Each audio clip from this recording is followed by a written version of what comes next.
overall number of allotments based on that 135th day um, enrollment, of the previous year, and again how those are allotted.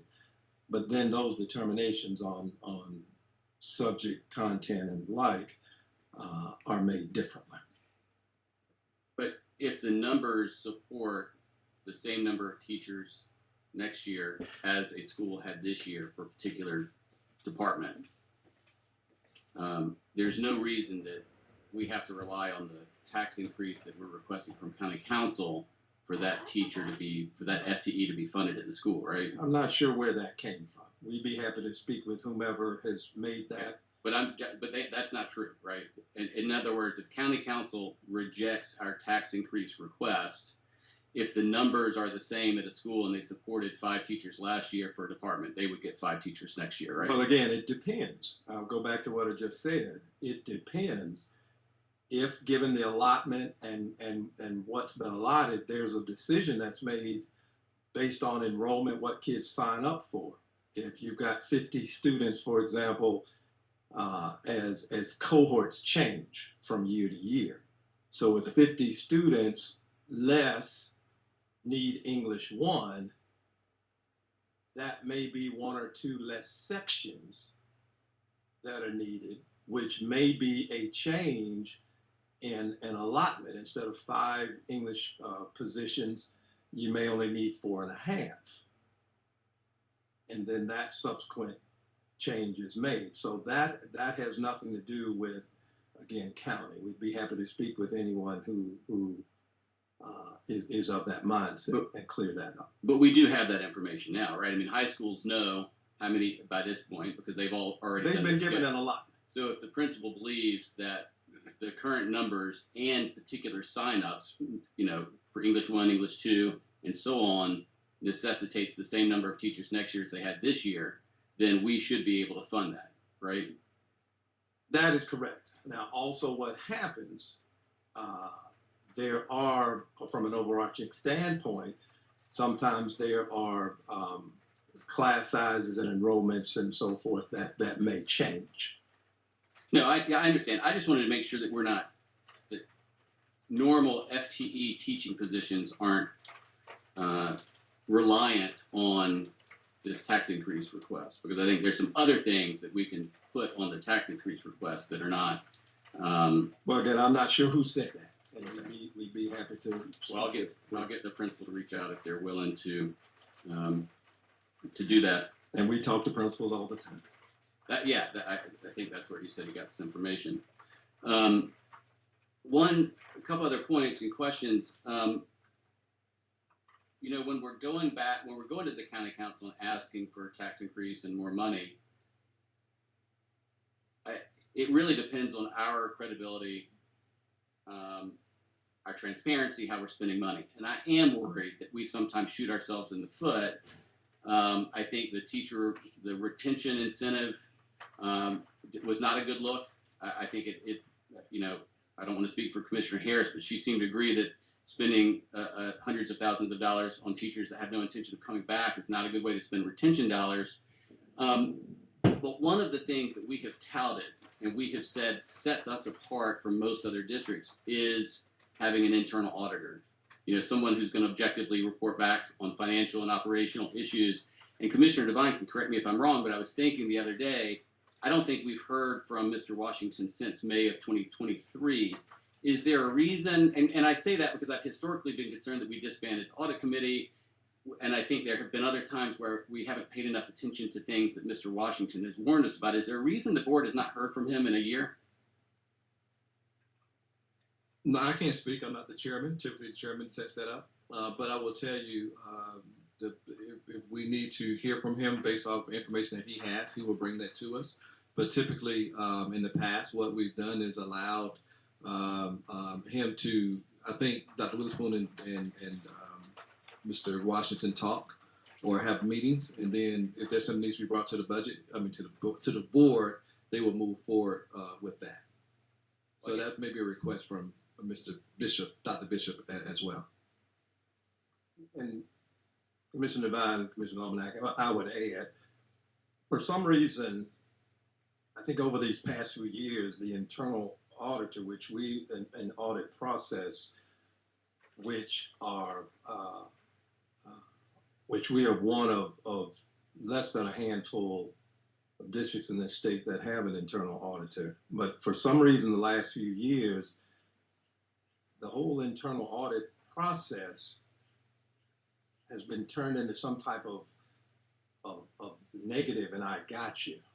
The internal auditor audit process works with, and if there's something that's found, and Mr. Washington can certainly speak to this, that is, hey, staff or school or department, we might need to tweak something or look at something to that effect.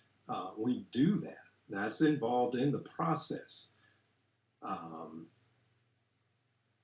But when we say, oh, the internal auditor hasn't found anything,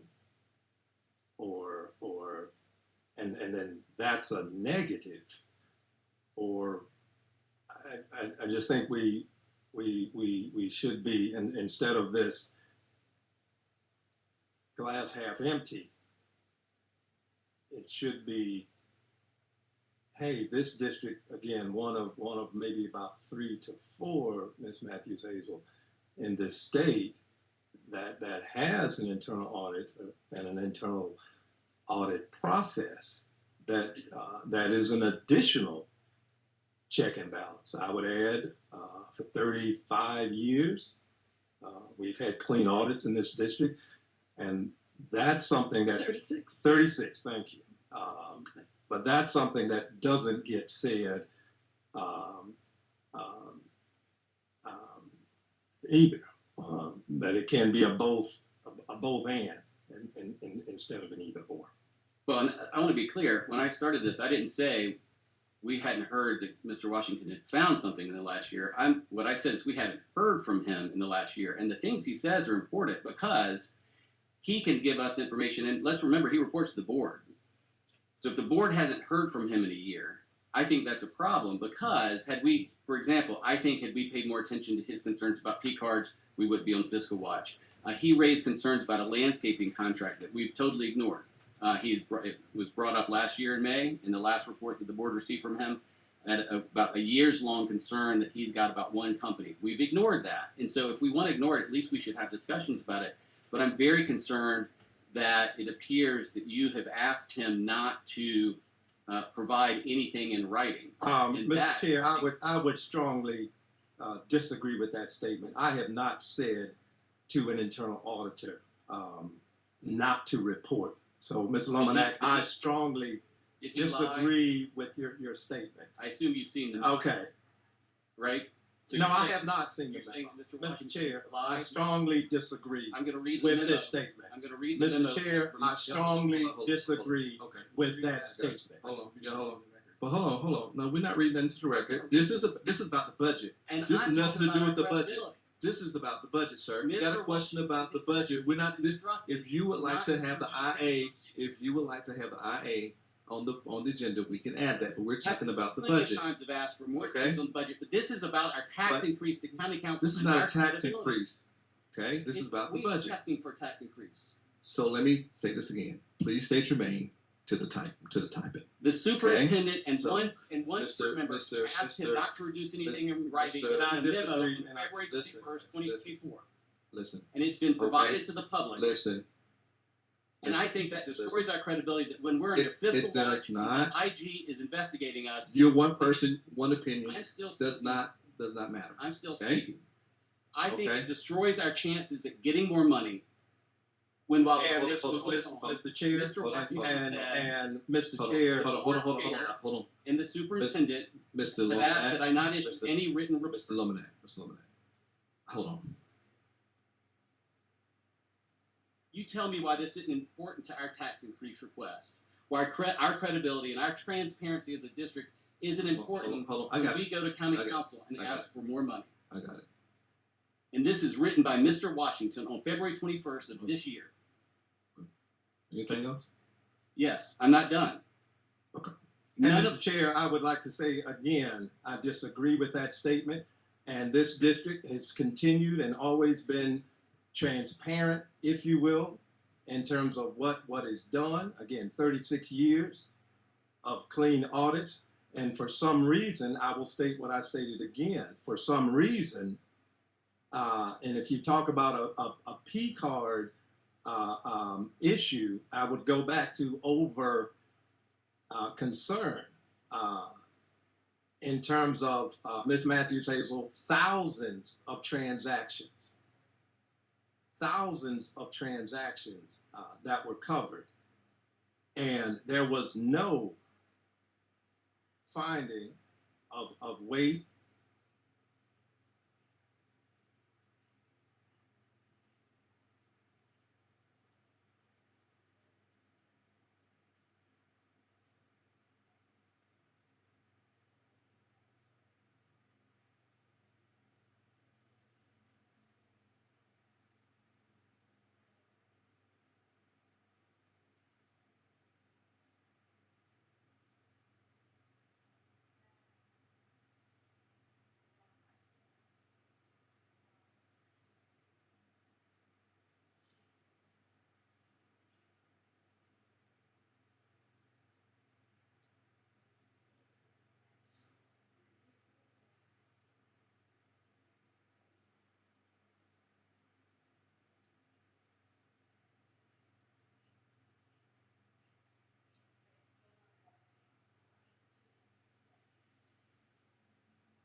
Was not used, and it is not being used moving forward. The assertion that things are not being, the internal auditor comments, recommendations, and the like are not being considered. Again, I consider those to be false. And if we want to talk about credibility and those types of things, let's have a conversation instead of always, oh, there's a credibility issue. Oh, there's a credibility issue. Instead of, yes, there is a process. And when we take those things and we twist and look at things differently than the reports that are presented,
this board doesn't get a report from that person for an entire year.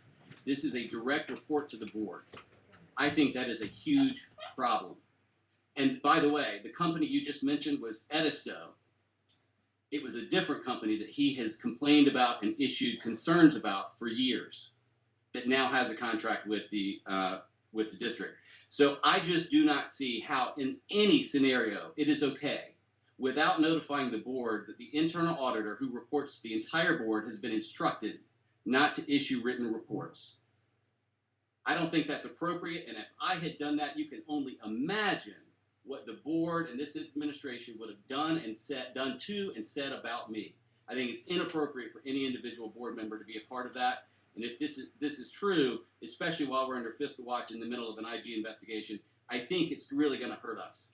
And I'm tired of us doing things like that. And yet again, Hold on. Let me respond. First of all, you come in here with a surprise again. I feel like if you really want to help the situation to get it resolved, you come, you sit, you have conversations with people. This is for you to put on the record, to put on your blog, so you can make this district look bad. And that's just wrong. Now, you want to talk about inappropriateness. That is inappropriate. You're a part of the organization. You own the baby just like we own the baby. Now, if you don't want to be a part of this, then step down. Okay? Do we have issues and problems? Yes, every organization does. Do we have an internal auditor that works and does what is right? Yes, he does, and continue to. Now, if you want to sit here and say you don't agree with the millage increase and for the cap, that's fine. You have that right. You have that prerogative. But please don't go out here and disparage this district, this administration. They continue to do the best they can with what they have each and every day. That's all I ask. And if we need to have this conversation with the board, let's get with the chairman. Ask the chairman, can we have a conversation so we can discuss this? But I would ask that, please, let's not do this. This is 2024.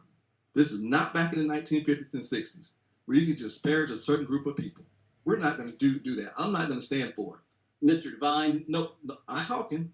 I'm not going to do this, and I'm not going to stand for this. Because this happens when folk don't like certain people doing certain things. And that's just wrong. Now, here's my suggestion. If you really want to help us, then suggest to us what to do, and let's move forward as an organization. If you don't, please, let's not have these kind of conversations. And let's not surprise each other. School board in 101, I teach this across the state. Don't surprise the superintendent, and definitely don't surprise your board members. We got to continue to work together as an organization. That's all I ask. That is all I ask. Yes, sir. I'm going to respond to what I think was a veiled, not so veiled accusation that I'm upset about this because Dr. Witherspoon is black. I did not say that. Well, Did not come out of my mouth. if that's Now, if that's how you feel, that's how explain what you you meant feel. by the 50s or 60s. And Just what I said. what certain group of people. Just what I said, sir. You heard what I said. Here's the thing. I have So asked where do we that go we from allocate here? budgets for schools based not on numbers, but needs to address equity. That's been ignored. That has Ms. not West- been ignored. We haven't done it for 2 years. We We have have- changed the way we budget. It's Oh, based that's on numbers. based on need. It's a needs-based budget. No, but we base it on student counts, not based on things like poverty. I realize some of the federal dollars are weighted, but we don't weight the amount of money we give to a school based on poverty or disabilities. I have also asked for other things to address equity and to address the huge gap between our white and black students and between our students who live in poverty and students who don't. And we haven't done those things, and I'm happy to have those discussions. Ms. Weston and I tried to bring attention to a particular elementary school that is almost entirely students of color who've lost so many teachers and are losing even more this year. It will be hard for them to regain that. To suggest in any way that I'm bringing this up because of race is pitiful. But it is also amazing to me that the district provided this memo. Not me. The district provided this memo. And apparently doesn't know about it. So don't blame me for some kind of surprise when the district's the one that provided it. The district certainly knows what they said to the internal auditor. If you agree that the internal auditor should be instructed not to draft written reports to the board, then have at it. Explain that. But I think that is a huge problem. And I have asked for things to be added to this agenda so that we could talk about it. And I was told no, multiple times. So please don't act like I've been invited to bring things to this table so that we can discuss it. I've complained for 2 years now that committees are not taking on long-term projects. I think teacher retention should be something that the administration committee takes on as a long-term project and reports back to the board. I brought that up about 6 weeks ago. I was told we could not add that to the agenda. Okay. Mr. Chair. Well, Dr. Wilson, just before we start, are there any more questions regarding the second reading of 2024-25 general fund budget? No. All right. Now, let me say a few things. You and Ms. Weston are the only two that bring up issues and situations in this district. Let me be real clear with you. The way some people handle it is by email, a conversation with the appropriate with the superintendent and or the appropriate deputy to deal with those situations.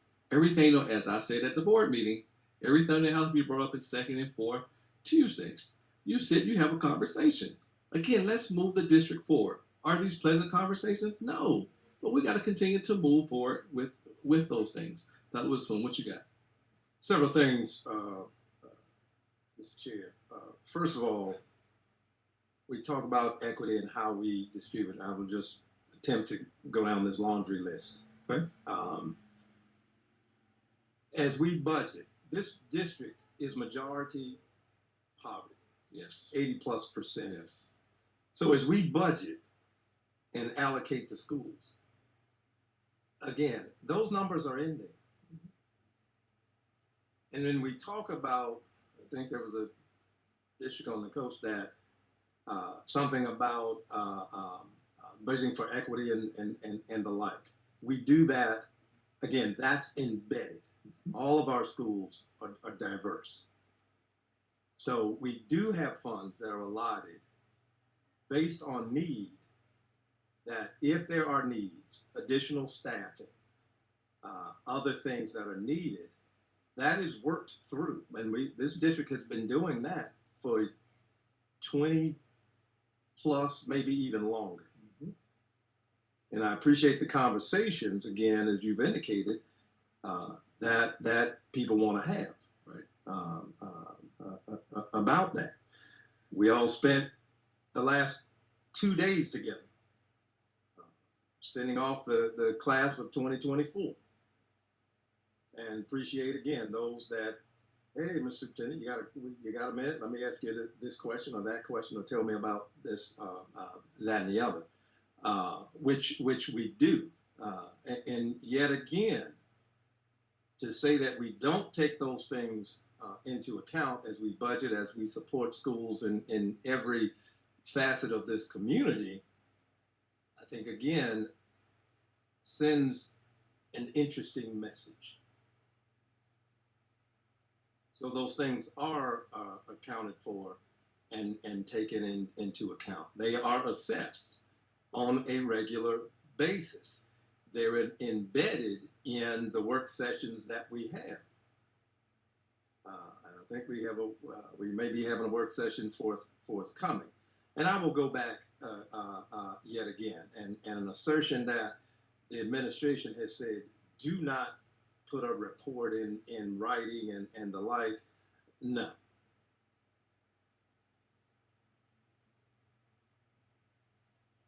Okay. Anything else? All right. We move to item 2.2, request for reallocation of fund balance, presented by Ms. Bean. Good morning. The administration requests approval of a reallocation of a portion of the fiscal year 22-23 general fund unassigned fund balance for department budget increase of $2.5 million due to the higher than anticipated costs. The administration so recommends. All right. Thank you, Ms. Bean. Mr. Lomanak, any questions regarding this item? Are y'all gonna provide a line item list of which department budgets and what the increases are for? So I have a listing. The departments include our operations department, such as security, custodial services, facilities management, and building services. And could y'all just get that to the board before the next board meeting with kind of a list of those and what the amounts are? Yes. Thank you. All right. Thank you. Item 2.3, request for reallocation of fund balance. Ms. Bean.